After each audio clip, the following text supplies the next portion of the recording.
All right, welcome to Freedom's Light Discipleship Training, where we're studying the life of David. And we want to welcome David here from all the way from Germany. Yay! He's not on the phone anymore. And he's going to be with us for a long, long time. Isn't that awesome? And he's a product of our ministry, and I pray more Germans will find us and come over here. Won't that be awesome?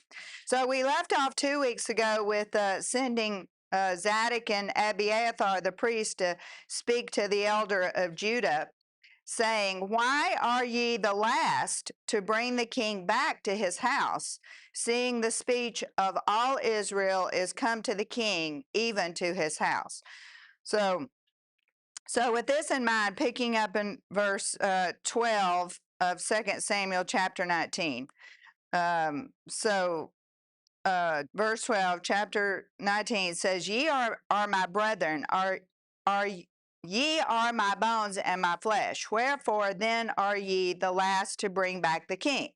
So David, remember, he had this battle with Absalom, and then so David has not yet returned to Jerusalem, and the nation is fractured. And really, remember, nobody knows what to do, and the soldiers kind of, slunk back in to to Jerusalem, and went to their homes, and nobody really knows what to do. And then some people sided with Absalom and some sided with David. So it's a precarious situation, right? And kind of think about how it would have been in the Civil War. You're trying to come back together after this major division. Yeah, it took them years. And so it's just really you can just kind of think about how, well, those of you who remember, but remember after 9/11, if you remember 9/11, the nation was really united. People were going to church. There was a different feel in the nation. All right, now think about what it was like during COVID. Divided. Everybody was divided. Neighbor against neighbor, people turning in people, for gathering and things like that. We were divided. So that kind of gives you a feel of how Israel was at that time and how divided they were. So David sends this message to Judah, because why Judah? Because he was from the tribe of Judah. All right. So what David is saying, that's it. That's what he's talking in verse 12 to the tribe of Judah. And he said, "Ye are my brethren, ye are my bones and my flesh.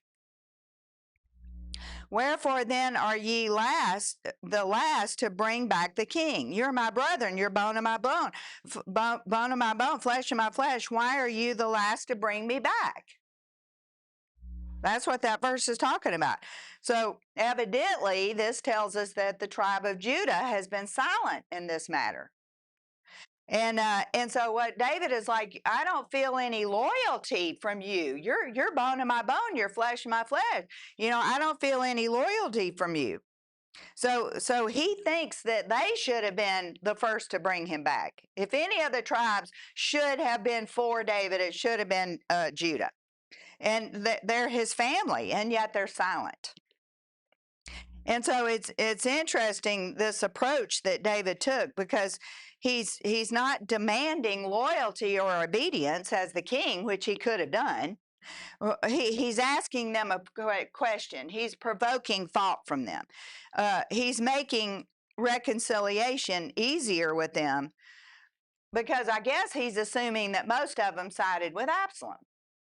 And so he's giving these very humbling words, really coming from a king, right? Because what could a king he could have demanded, his own way and demanded loyalty, but he didn't do that.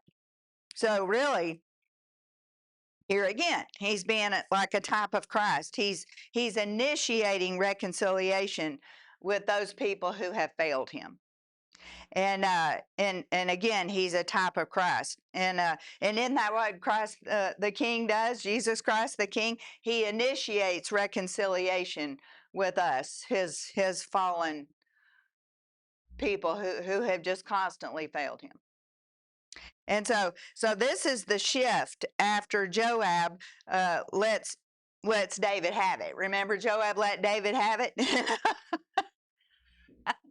And so Joab used some harsh language to jar David into his senses, right?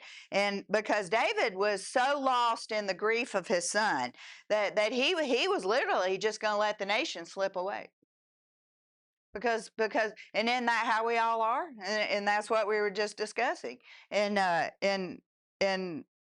sometimes it takes somebody getting in your face and getting with you, right?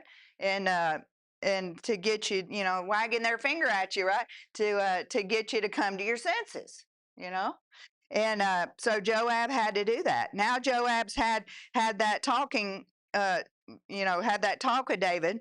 Now David snapped out of it, if you want to put it that way. He's come out of his mourning and isolation, and now he's attempting to get the nation back together again. And so now let's look at verse 13. And say yea to Amasa, art thou not of my bone and of my flesh? God do so to me, and more also, if thou be not captain of the host before me, continually in the room of Joab. Now, I know this is all really wordy, but you may not realize it, but this is an earth-shattering verse. I'm going to read it one more time. And say ye to Amasa, art thou not of my bone and my flesh?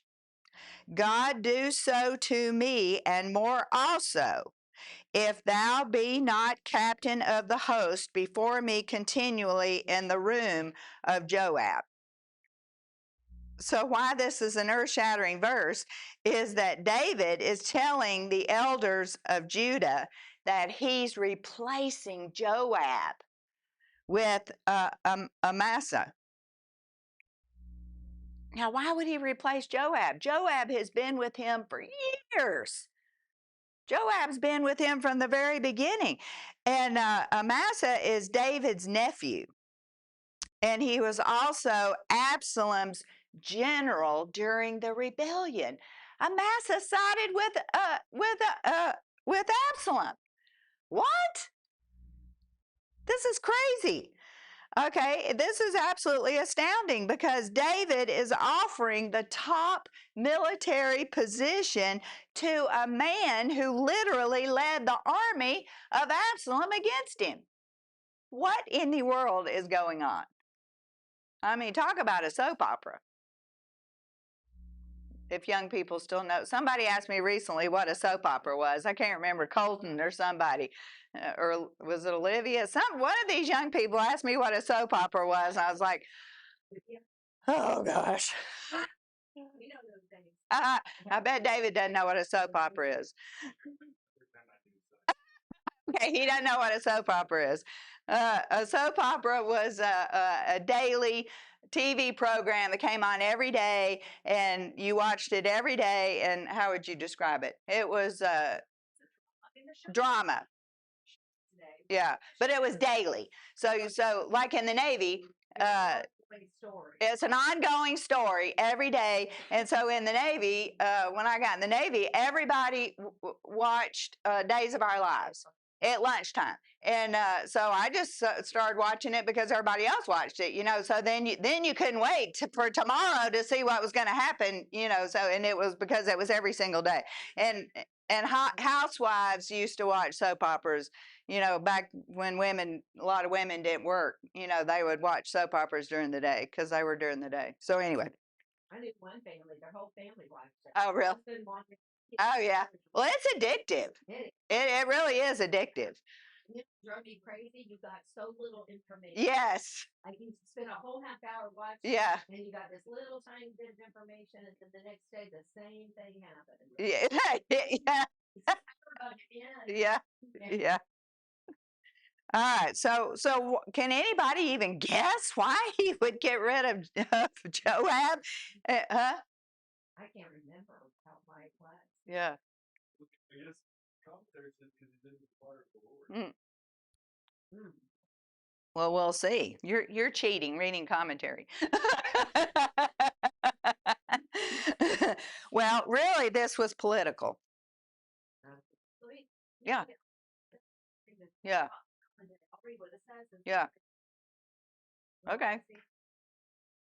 Although Amasa deserved death for treason, David appointed him commander of his army in place of Joab, hoping to secure an allegiance for those who had followed Amasa. That's what he was realized. So he secures some kind of allegiance. So it's political. Here's what Jimmy Swaggart said. This was the most unwise move on the part of David. Not one time in this chapter did it say that David inquired of the Lord. Consequently, he was making decisions with the ball.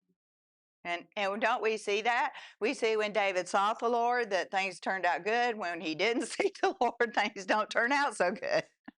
So that goes back to what we were talking about in Sunday school about prayer. And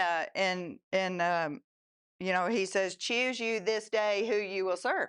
So it's our choice. And listen, it's our choice if we're going to allow the enemy to control our minds.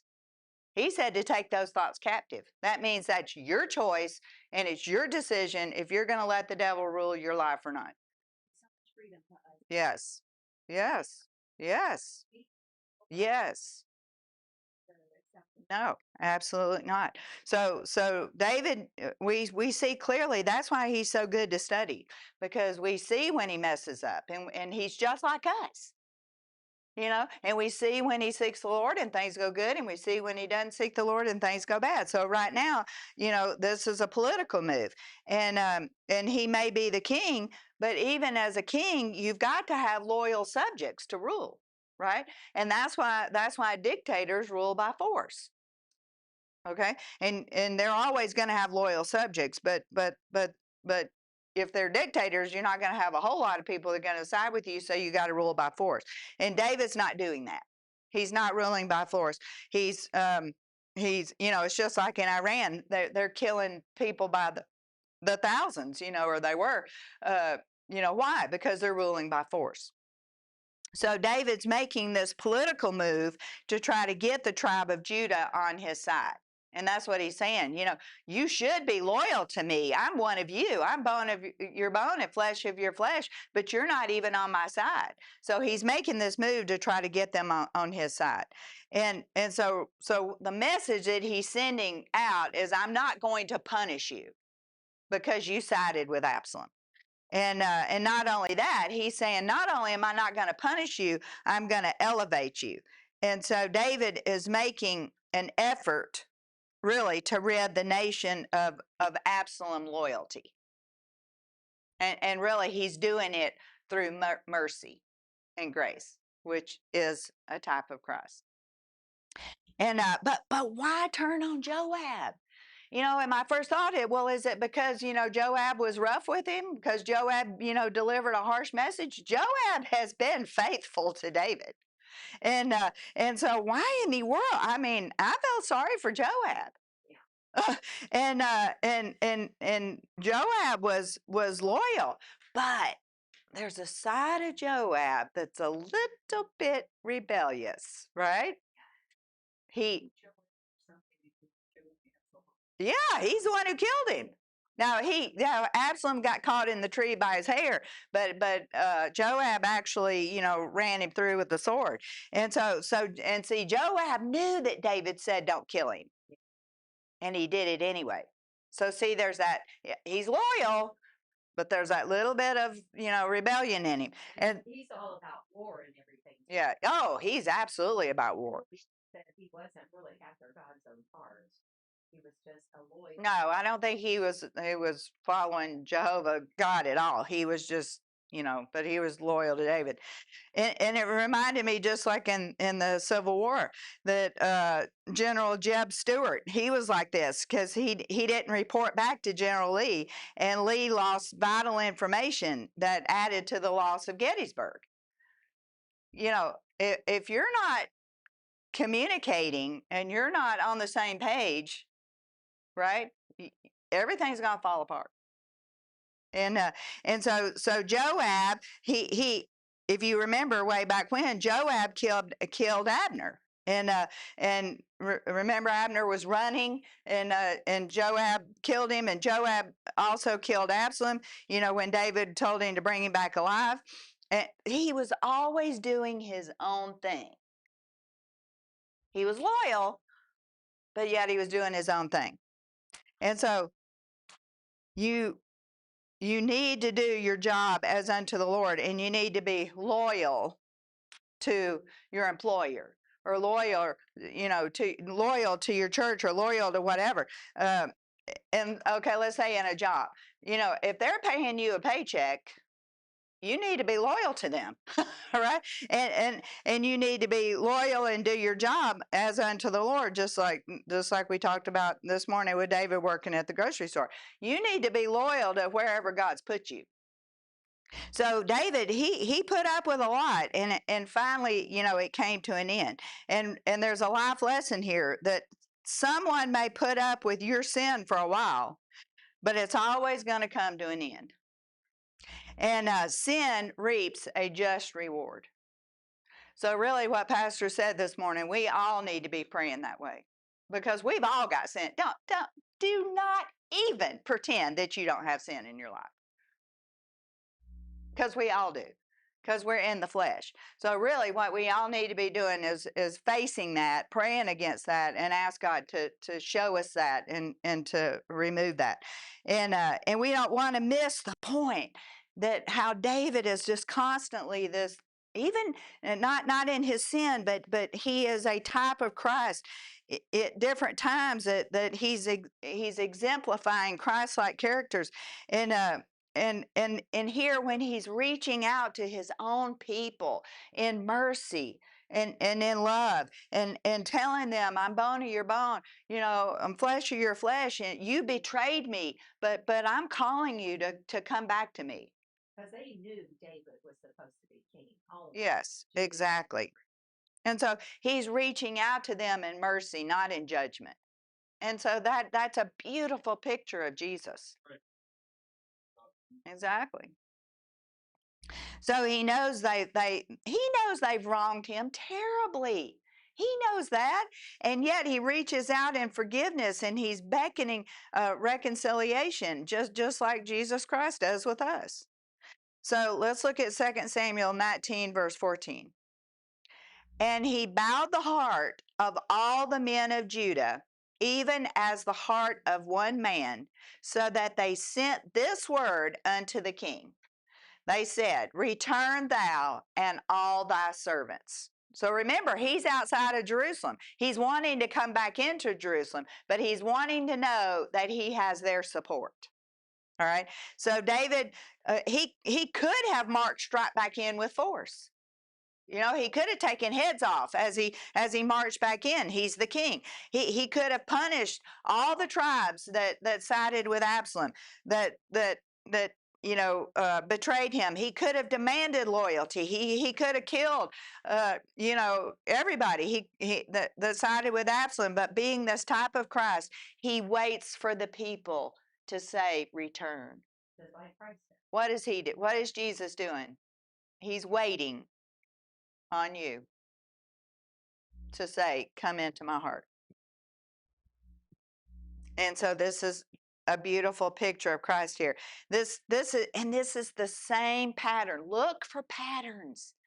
The Bible is pattern after pattern after pattern, and we normally just read right over them and we don't catch them. But this is the same pattern that you'll see throughout Scripture. God responding to people's prayers. And when they call on him for deliverance, what does he do? Does he ever turn you away when you call on him? So God responds when people say, come, Lord. And David, as this type of Christ, he's not pushing his authority. Does Jesus ever push his authority? No, he will in the end, when he rules and reigns. But right now, he never pushes his authority. He waits for you to come. So David is modeling the way that God restores his people, and he's waiting to be invited. So regimes that rule by force and violence, see, they defy this prototype, if you will. the Shah of Iran, killing everybody. The Kim Jong Un, Hitler. See, they all ruled by force, and they demanded, you follow them. But Jesus never demands that you follow him. It's your own free will and your own choice. It will follow if you demand. Right? Well, exactly, and then they just kill you. David, amen. David wanted their hearts. Thank you, Teresa. That's perfect. That's right. He wants our hearts. He absolutely. And therefore that now you see why that verse is that obedience is better than sacrifice. He wants your heart, and if you're just making a sacrifice with no heart in it, then what good is that?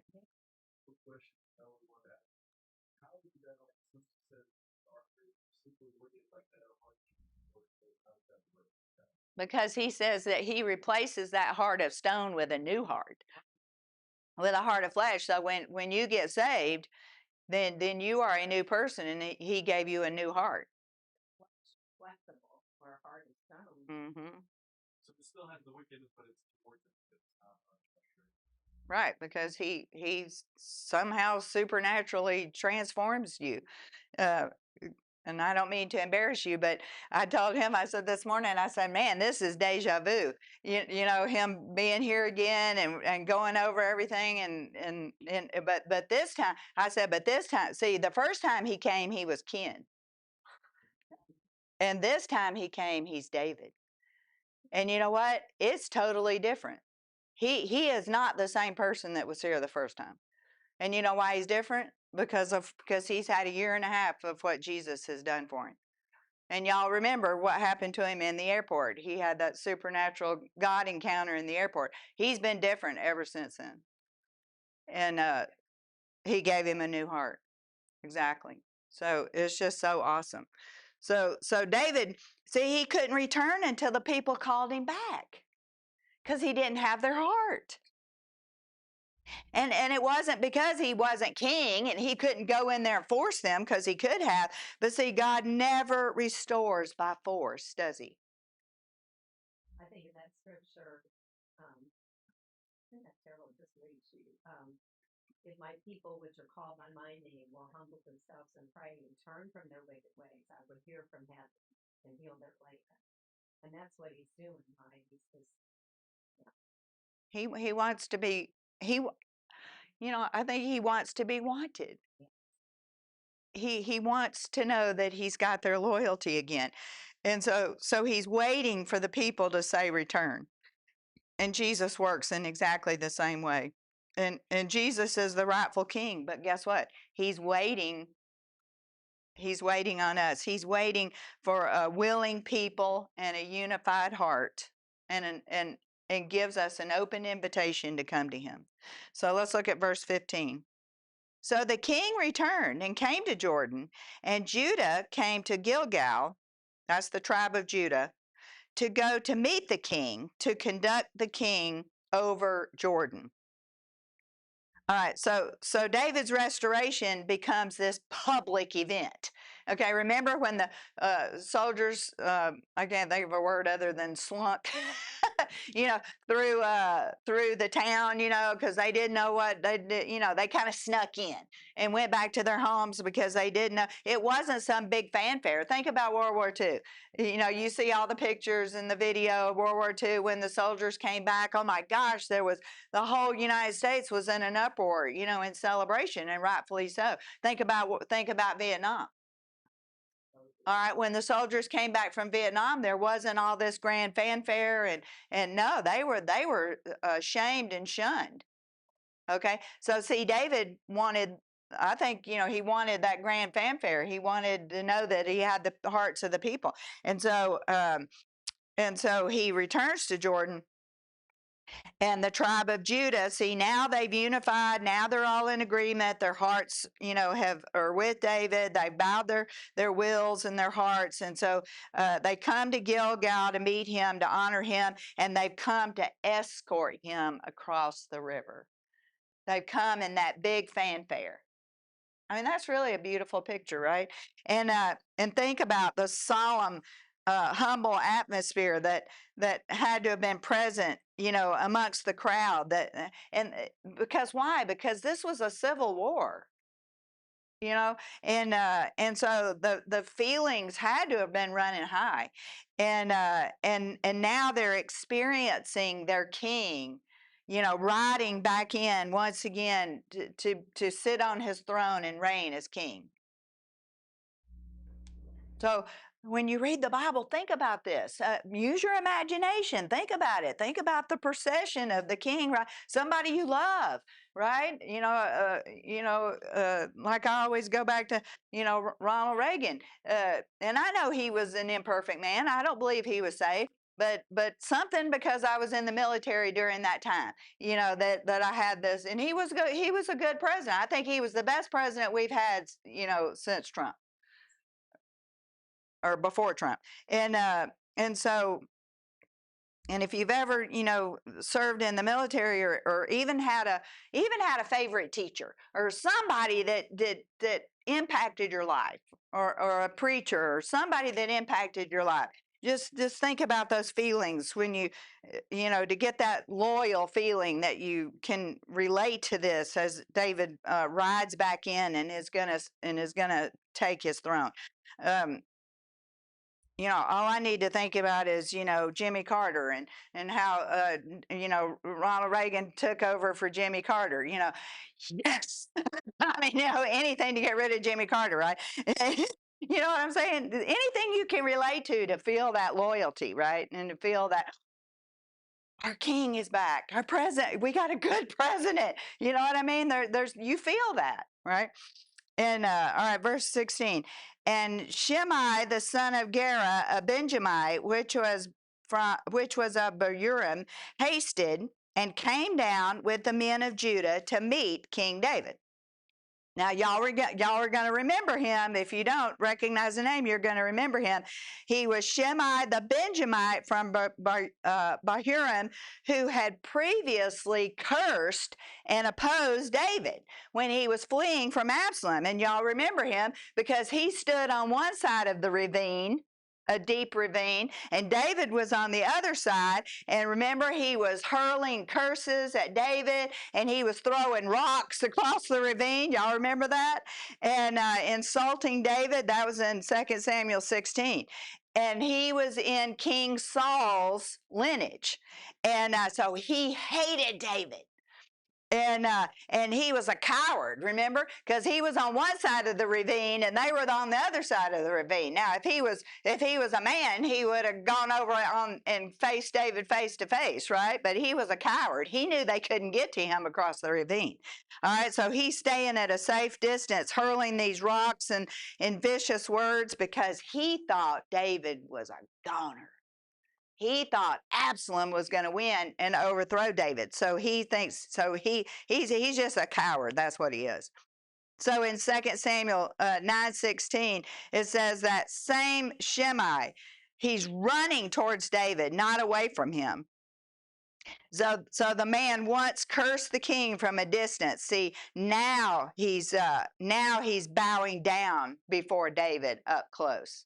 You know why he's doing that? Because he knows he's about to get his head cut off. If I was a king, I'd want to cut his head off, wouldn't you? And so really, it's one of the most dramatic reversals in the whole chapter because, he's hurling stones and curses, and now he's coming to David, bowing down. And so let's pick up in 17. And there were 1,000 men of Benjamin with him. All right, remember, Saul was from the tribe of Benjamin. So there's 1,000 men come with Shimei from the tribe of Benjamin. And Ziba, the servant of the house of Saul. Now remember who Ziba was? He was the one who was looked after Mephibosheth, which was Saul's grandson, which was Jonathan's son, who was lame in his feet. He couldn't walk because his nurse dropped him when they were fleeing, when Saul was killed, and she thought they were all going to be killed. And so she in her haste, she dropped him. All right. Okay. So, and there were 1,000 men of Benjamin with him, and Ziba, the servant of the house of Saul, and his 15 sons, and his 20 servants with him, and they went over Jordan before the king. So Shimei is not coming alone. He's coming with an entourage, all right, to meet David. And he brings 1,000 men from the tribe of Benjamin with him. And what's he doing? He's signaling a massive shift in loyalty from Saul, right, and the old guard, and saying, okay, we're going to follow you, David. Well, why do you think he's doing that? Because again, he doesn't want to get his head cut off. And he knows, oh my gosh, I was out there hurling stones at him and at the king and cussing him and, I'm about to get my head cut off. Okay, well, along with them comes Ziba, the servant of Saul's household, bringing his 15 sons and 20 servants.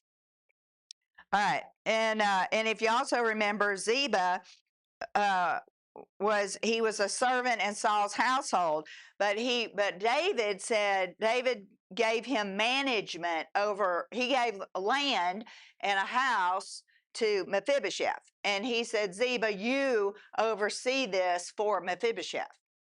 Okay, because Mephibosheth, was lame and stuff, and so and if you may remember that Mephibosheth had been hidden for years.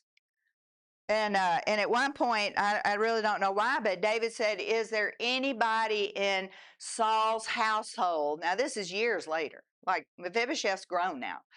David said, is there anybody in Saul's household that I can bless? Well, Mephibosheth was the only one left. And somebody said, yes, there's a grandson of Saul still living. And he said, go get him. And he brought him to the palace and he took care of him and said, I'll take care of you for the rest of your life. And he gave him land and a house and Ziba to look over it. But do you remember a few weeks ago where we went over the fact that Ziba betrayed David? Okay, you may have forgotten that, but he sided with Absalom. Hey, and so do you remember this? Ziba met him with supplies, but he used that moment to lie about Mephibosheth. And I cannot believe. Is that Caleb?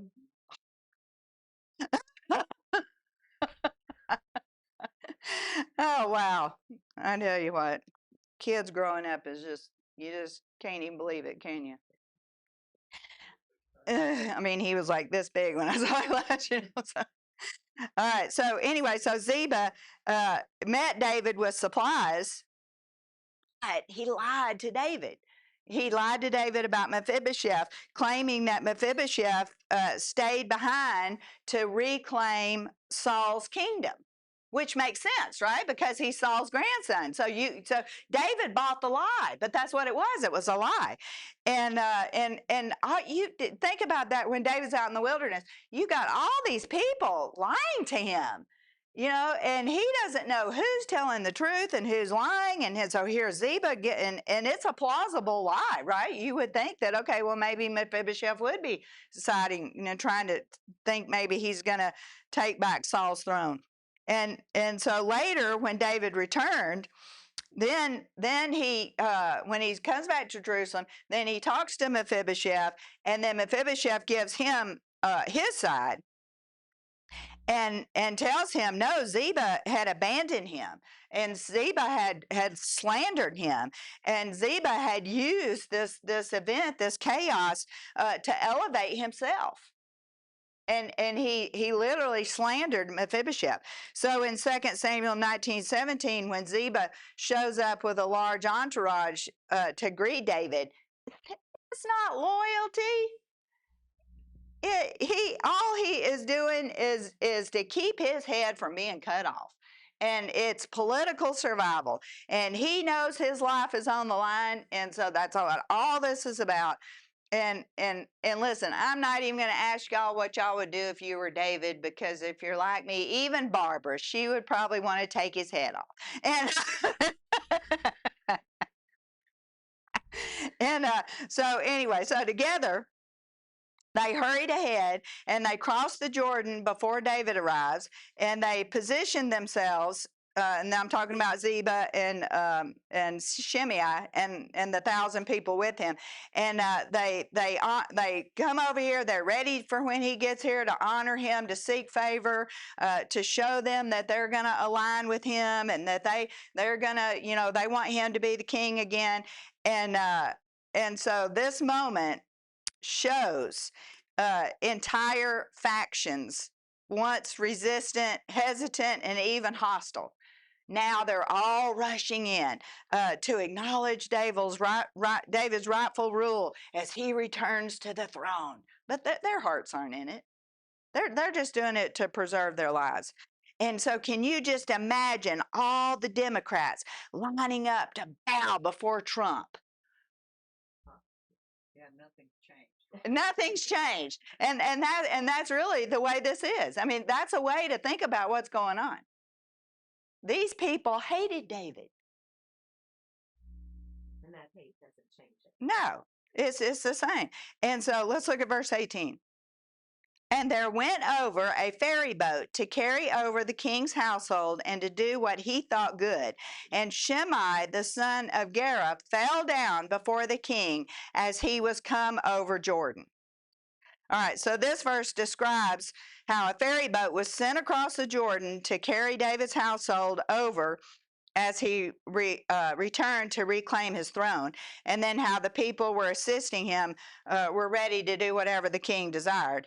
And as David approaches the river, Shimei, son of Gera, from Saul's lineage, fell down before him, humbling himself in fear and desperation.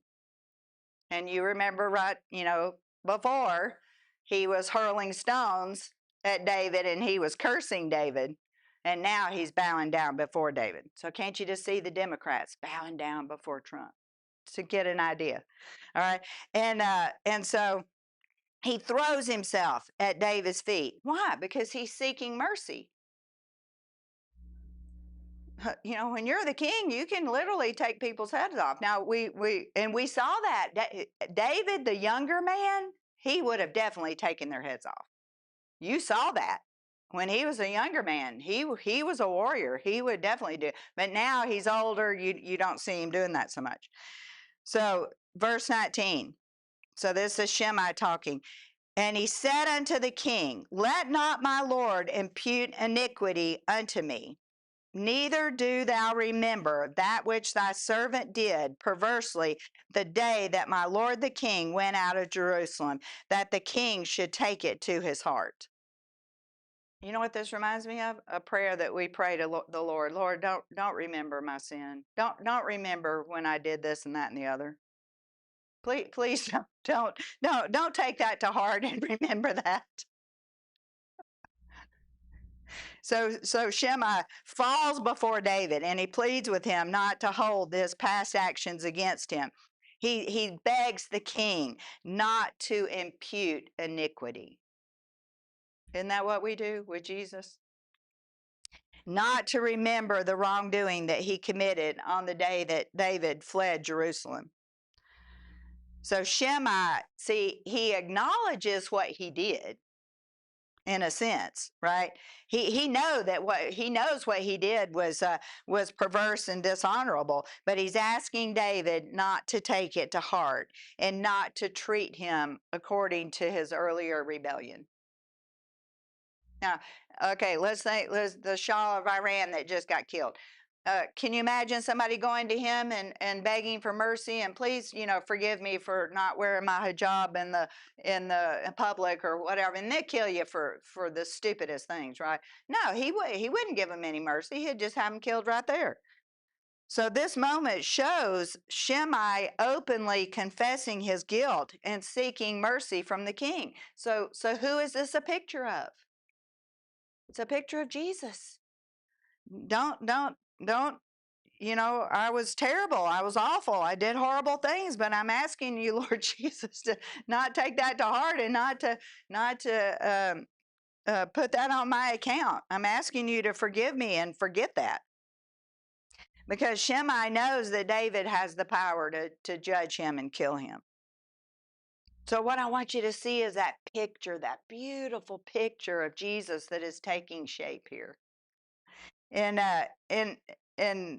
listen, I just believe that any normal person that is not following God would have just had him killed. Just like you were talking about, justice. I mean, who doesn't want justice? David's no different. He's going to want justice. Anybody's going to want justice. All right, verse 20. For thy servant doth know that I have sinned. Therefore, behold, I am come the first this day of all the house of Joseph to go down to meet my Lord the king. So he's openly admitting his guilt. He's acknowledging how wickedly he treated David when he fled Jerusalem. And he tells David that he's fully aware of the wrongdoings that he's done. And he says, before anyone else from the northern tribes, I've come to show repentance and to seek mercy. And then notice how he calls himself a servant of David. So he's emphasizing humility, and he's emphasizing, his wrongs. And then he says, I have arrived first, because he's trying to demonstrate I screwed up. That's what he's trying to demonstrate. I've really screwed up, and I really need you to forgive me. And he's hoping that David's going to overlook this rebellion, this earlier rebellion. And really, just put yourself in his shoes. He's scared out of his mind. All right, he has done a horrible thing to the king, and so he's scared to death, and he knows he deserves punishment. But he's throwing himself at the king's mercy and hoping that he'll have compassion on him. Verse 21, but Abishai, the son of Zeruiah, answered and said, shall not Shimei be put to death for this, because he cursed the Lord's anointed? So, and I think it's Abishai. Abishai was Joab's brother. And he was a powerful warrior. He was a commander of one of the divisions, but he always served under Joab's leadership. And you may remember him because he led the troops in battle, including Absalom's rebellion fighting for David. So he's another one that fought for Absalom. So here, just put the Democrats right here. He's a Democrat. And he's turning on his fellow Democrat. And he's, saving their own self. So he's saying, doesn't he deserve to die?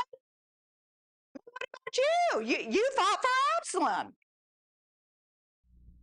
I'm telling you, every man for himself, right?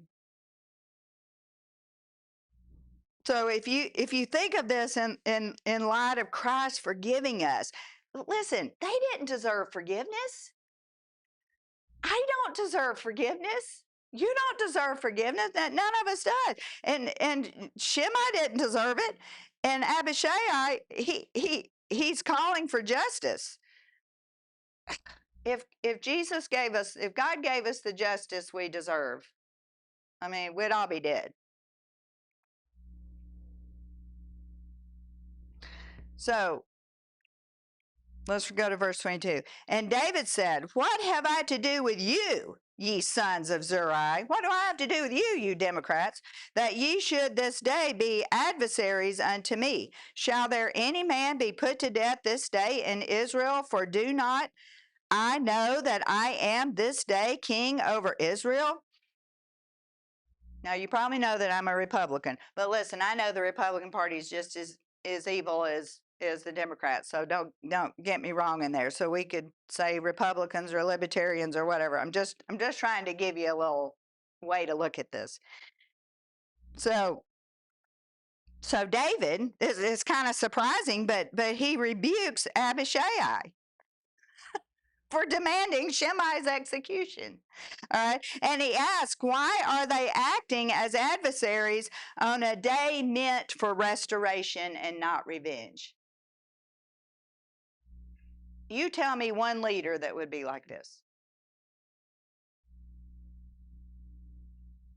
No, our flesh wants revenge. You would just think David's going to want revenge and he's going to want to, set this right and show everybody who's boss. But that's not what he does. He's trying to restore the nation. So David's insisting that no one in Israel be put to death that day. He wants it to be a day of joy and restoration and happiness and a day to declare that he's been restored as king over all Israel. And so his response really reveals, like David said, that he has a heart after, he has man after God's own heart. Thank you. And so while Abishai wants justice through punishment, David chooses mercy. And he refuses to stain his return to the throne with bloodshed. And this moment highlights David's commitment to unity and peace, showing that restoration will not be marked by retaliation, but by grace. Now, where do we see that?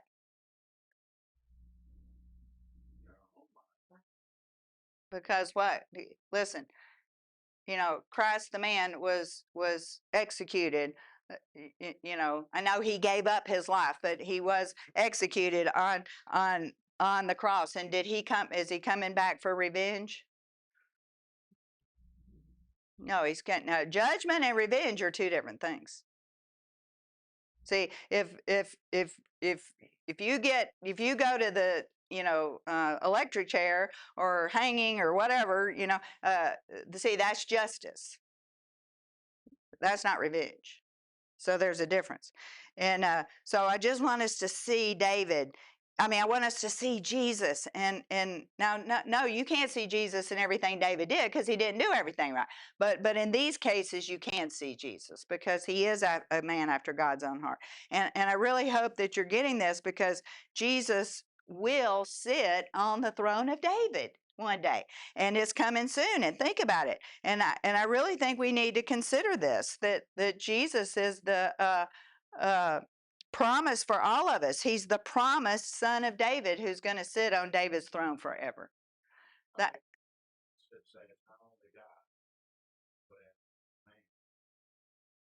Amen. So we'll stop there, and hope y'all got something out of this, and join us upstairs, and we're going to have a prayer time. We took a 3-week sabbatical from singing because we were having a lot of issues with the sound system. And please pray. Jeff has called. He was told about a name of somebody who could come and work on the sound, and we can't get a call back. So if anybody knows anybody, okay, whatever. I'm just saying, if anybody knows anybody that could come help us, and right. So anyway, we're not going to have praise and worship this morning, but we're going to have a sweet time of prayer that we've been doing for 2 weeks, and pray for our sound system, and pray that we can get it working and get it better, and that we can have some peace going forward, because this technology is killing us. All right, bless y'all.